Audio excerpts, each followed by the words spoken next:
Welcome back to the Word on Fire Show. I'm Matthew Petrusik, Senior Director of the Word on Fire Institute and the host of the Word on Fire Show. Thank you for joining us. As we continue the second half of a conversation from last year's Good News Conference in Orlando with Bishop Barron and Word on Fire CEO Father Steve Grunow, we'll discover the ministry's patron saints as well as some of the lessons that Word on Fire has learned through its years of evangelization. We'll also take a look at Word on Fire's plans for the future. Here to discuss these with Father Steve Grunow in the last second half of the conversation is Bishop Robert Barron.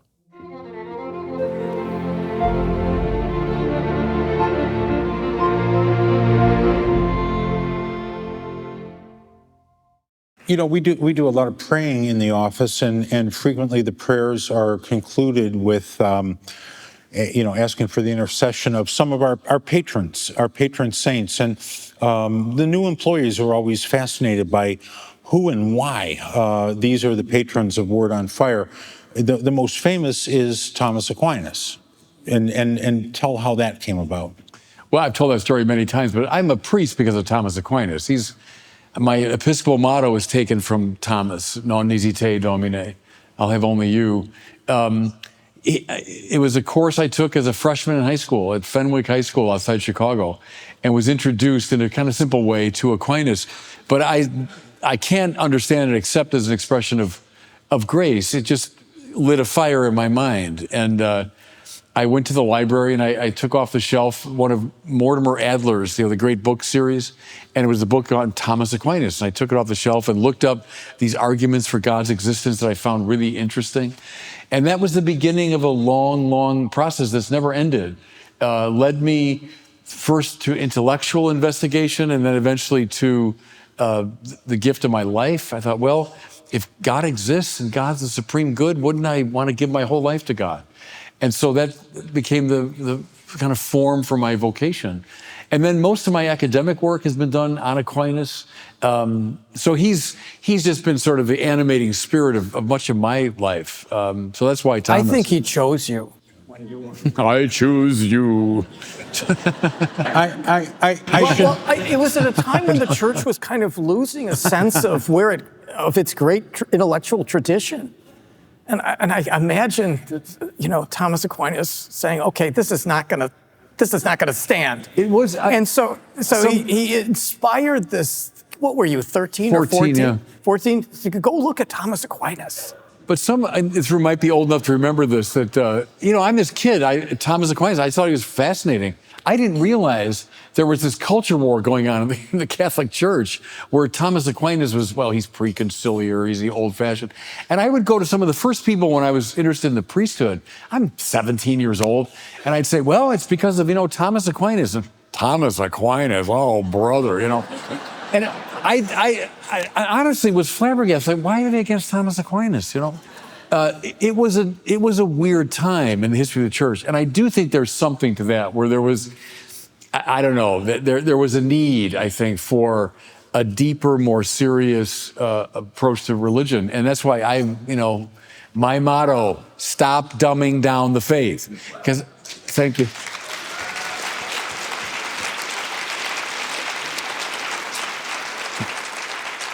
So we're a beautiful religion, yes, but we're a smart religion, and we uglified ourselves and we dumbed ourselves down. Now, don't get me started, but I mean, in some ways, Word on Fire was a response to both those things. I bring back beauty and bring back the smarts of Catholicism. I should mention, I'm a year older than my brother. I was at Fenwick High School. I had the same class in Thomas Aquinas, and nothing happened. I don't choose you. I was not chosen. The other key patron saint, though, of Word on Fire is Saint Therese of Lisieux, and I want you to talk about where that came from, and I want you to talk about what I think is one of the strangest stories, the French train station in Saint Therese. No, it was a German train station. German, sorry. Well, Therese, I have an interesting sort of history with her. I first read her in the seminary, The Story of a Soul. And to be honest with you, I didn't really like it that much when I read it. I thought it was kind of, superficial. And she seemed like kind of a neurotic young girl, and I didn't really care for it, to be honest with you. But then I get to France, right, to do my doctoral studies, and with a couple of friends, we went out to Normandy to go to the beaches. Well, on the way home, Lisieux is not far from there. And we said, well, let's stop in Lisieux, So we did. And, looked around and her place and where she's buried and kind of, her home. And then we all picked up some books while we're there. And the friend in question is Father Tom O'Connor, who's now a history professor at Maynooth in Ireland. And we were both getting our doctorates at the same time. And we both got these books on Therese. And we began to read, or I began to read the first time. She lives this very short life. She dies at 24. She writes the story of a soul, which begins to have a little bit of an impact. But the really interesting thing about Therese was, in about 10 years or so after her death, there were a flood of stories that came into this little convent about encounters with her. People that they met, she appeared to them, or there was an encounter with someone that they realized, that was Therese of Lisieux. And look at the stories of World War I. There are hundreds of them, people encountering Therese. So anyway, on the way back from Lisieux, we're on the train, and I'm reading all this, and Tom is reading all these stories, and we're like, something. Wow, Therese of Lisieux, And so it's just kind of in our minds. Well, I would say it was maybe 2 months later, he and I were going to Tübingen in Germany. That's a great university town. Hegel taught there, for example. And we're going to Tübingen to see Tom's friend, Eamon Conway, who's now also a professor in Ireland. And Eamon was there studying theology, right? So we're going to go to Tübingen and stay with him. This is all pre-cell phone, pre-social media. So there we are. We're on a train. The train is delayed several hours out of Paris. So we pull into Tübingen, Germany, about 11 p.m., right? And it's kind of shady looking, a few weird people walking around. It's late. We're in this town we don't know much about. Neither one of us had very good German. And the plan was to go to the phone. Remember phones? And we had a phone number to call this guy, Eamon. So Tom calls him and gets this family. I had no idea who. He said, well, but maybe I dial, or you call him. So I dial a number. I get the same family. And they said, I kept saying, ich möchte mit Vater, I would like to speak with Father. This is kein Priesterhaus. This is not a priest's house, So we had the wrong number. So there we were, 11 o'clock p.m., Tübingen, Germany, weird train station, strange people walking around. And I turned to Tom and I said, well, what do we do now, right? So I turned away from him, and suddenly, right before me is this young girl, German girl, with I can still see her with reddish blonde hair, short cut hair. And she says, you two look like you're lost. And I said, yes, we are kind of lost. And can you help us? Yeah, what do you need? And I said, well, maybe is there a hotel? And oh yes, there's actually a nice one that's not far from here. And I'll call. And I said, oh, wonderful, thank you. And so I stay with her at the phone, and I'm saying, my name and his name, and 2 nights and 2 rooms, and okay. And then she goes, no, okay, you're all set. So with that, I turned to Tom, who's over here, and I said, she did it. I mean, we got 2 hotel rooms in this nice hotel. It's amazing. I turned back. She's gone. And this is, it's not as big as this room, but it was a big train station. And there were doors here and there. And I'm like, where does she go? This is 11 o'clock at night. Where does she go? And so I turned back to Tom, and he goes, it was the little flower. And it's still the best explanation I got for that train station. But it was that trip and that experience were kind of triggers for me then to go deeper into her life and writings. And then I completely got it. I really understood Therese, and that she is a great doctor of the church and of the spiritual life. So that was kind of a beginning of my, kind of deeper involvement with her. But she's become a model to me of so many things in the spiritual order. So that's kind of where that. But also, as we undertake these great projects, and particularly when we were doing the Catholicism series, if we ever needed something or something was starting to go wrong or something like that, Bishop Barron would be like, okay, little flower, And the odd thing was that the problem would be solved, or the money would appear, or something missing would be found. Let's talk about evangelization, which is what your project has been for the length of Word on Fire. After 25 years, what have you learned about evangelization? What works? Who is the audience?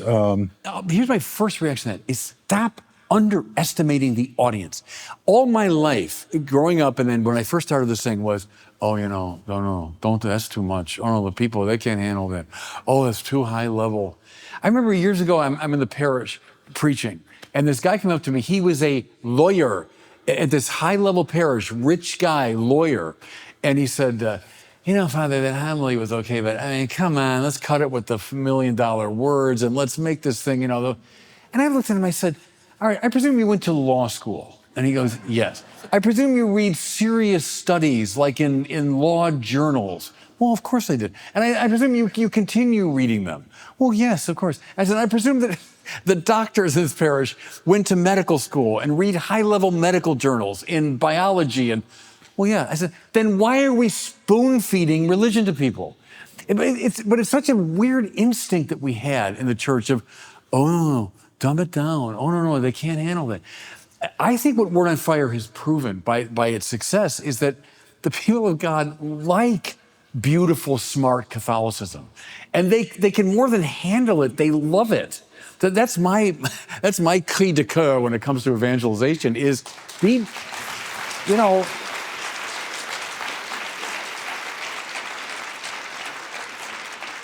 Vatican II, Cardinal George said correctly, missionary council. It was all about go out boldly, bring the lumen to the gentes, right? Bring the light to the world.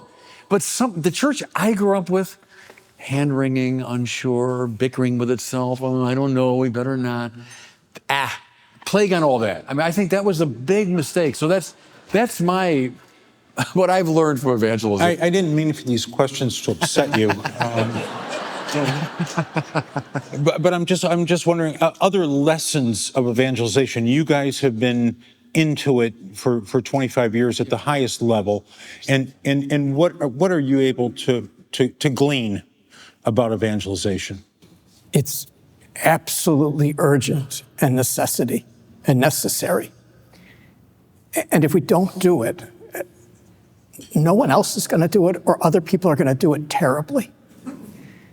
And we should take that very, very seriously, because just imagine a culture that has never heard the parable of the prodigal son. Imagine a culture that has never heard the parable of the rich man and Lazarus. Imagine a culture that has never heard the Beatitudes or the Sermon on the Mount.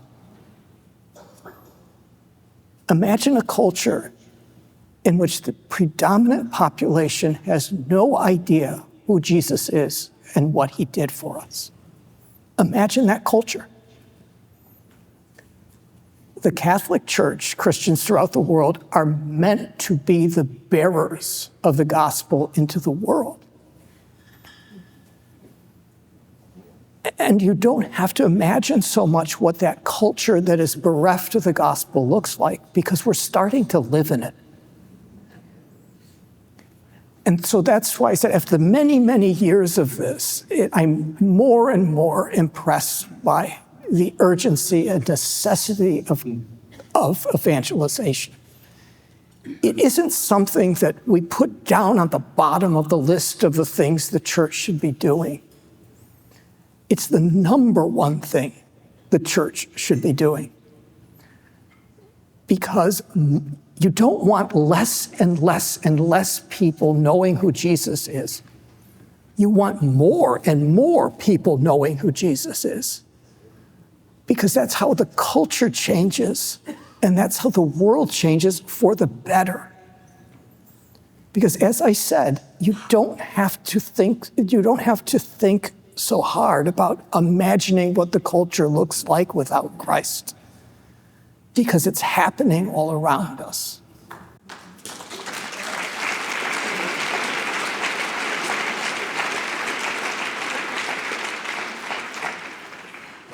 I wanted to begin to wrap things up here a little bit by taking a look at the future at Word on Fire and what we've got planned. And we talked about ambitions earlier.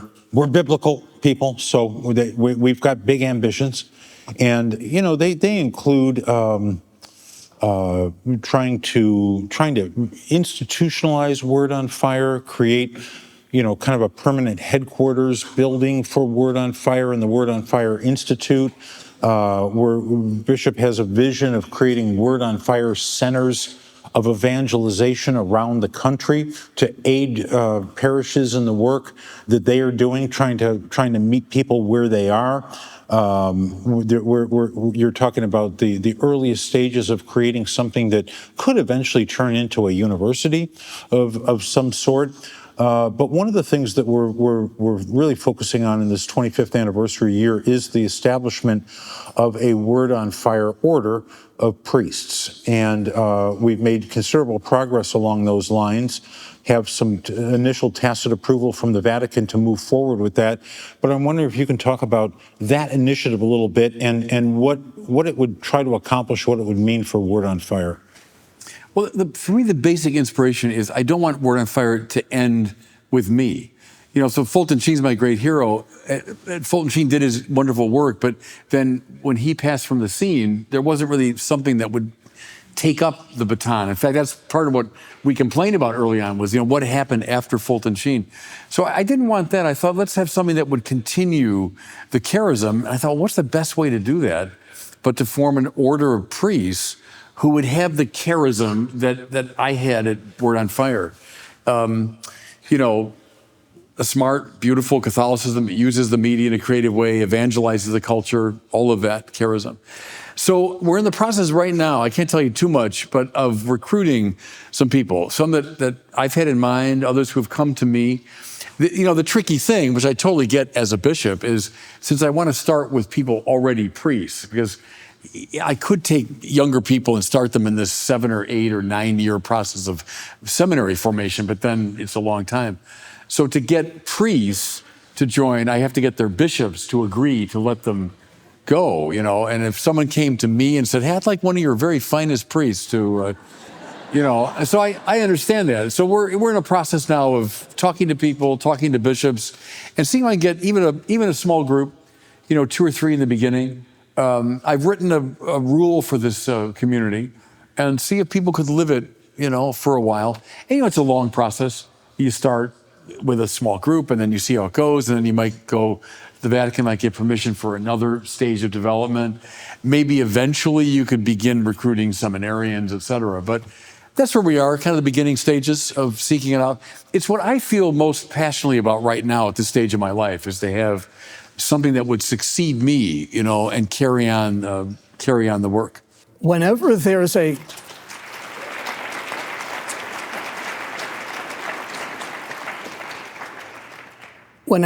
crisis or an inflection point in the life of the church, and this is just historically verifiable, a religious founder emerges and a new religious community emerges as well. It happened with Benedict. It happened with Francis, it happened with Dominic, it happened with Ignatius, and there's many, many other examples. That's how the Holy Spirit renews his church.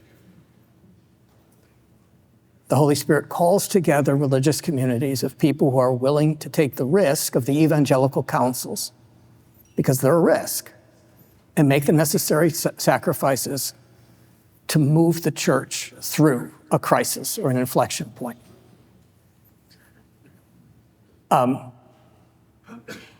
We've been in that crisis or inflection point for some time. Now's the moment for a religious community to emerge. That those great communities that still serve the church to this day, history hasn't stopped. And the demands of our particular age are evangelical in nature.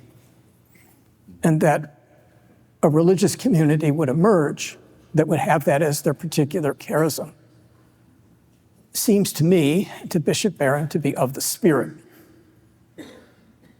So what we're doing is we're asking the Holy Spirit to bless the church with a new religious community of priests who can not just continue the work that Bishop Barron has been doing, but to amplify it. Because the type of evangelization that's needed for our culture and for the world is not a 25-year project or a 30-year project. It's meant to extend in time. And so we can talk about the practicalities and all those types of things, but more important than that is the moment has now arisen. And so that Bishop and I have sent forth a call for grace, for the action of the Holy Spirit to renew the church as the Spirit has throughout the centuries. That does it for us today. Thanks for joining us on the Word on Fire show. If you're interested in learning more about how Word on Fire can help you grow closer to Christ, become a better evangelist with and for others, and work for the common good, consider joining the Word on Fire Institute. Check us out at institute.wordonfire.org. That's institute.wordonfire.org. We'll see you next time.